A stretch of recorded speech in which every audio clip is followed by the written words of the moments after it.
The day of the flood, went to work at 8 o'clock in the morning, but by about 10 o'clock we were collecting car keys from everybody that had cars out in the parking lot, which was like 10, maybe 6 to 10 feet below Pershing Drive.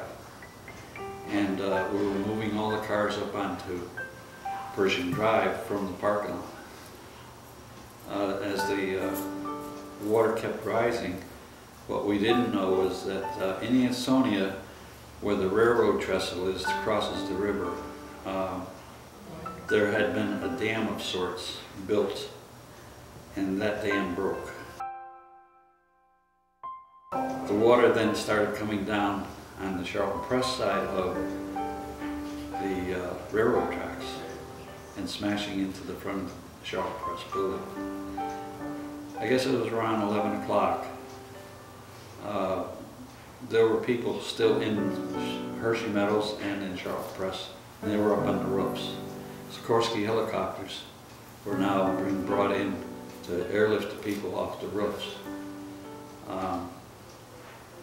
The fountain hose and storm engine company supplied people to us on Pershing Drive, and our thought was to send a boat out into the middle of the river and let it float down and into the front of the Charlton Press building.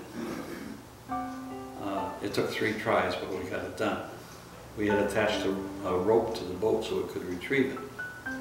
They put mostly women into the boat, 8 people in all, and we started pulling the boat back across Pershing Drive to dry land, hopefully. About halfway across, the rope snapped. The boat went down, hit the front of the Charlton building, and then disappeared out of sight down into what we figured was the main portion of the river.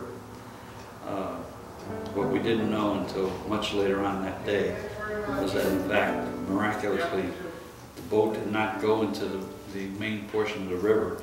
Instead, it went over to the dry land where Stop and Shop is now. And no lives were lost. The most unbelievable thing was that we spent the following month cleaning Charlton Press desks and furniture and everything else. And I belonged to the Connecticut Hurricane Drum and Bugle Corps at the time. October of 1955, we went to Florida, to Miami, to attend a convention. And when we came back on October 15th, I believe it was, the first thing we saw when we entered the valley was the center drive-in screen was still standing, and again it was submerged in water. And that most people know about the August 19th flood, but they aren't aware that the October 15th flood probably did almost as much damage of what was left as what the original flood did. It was quite an adventure.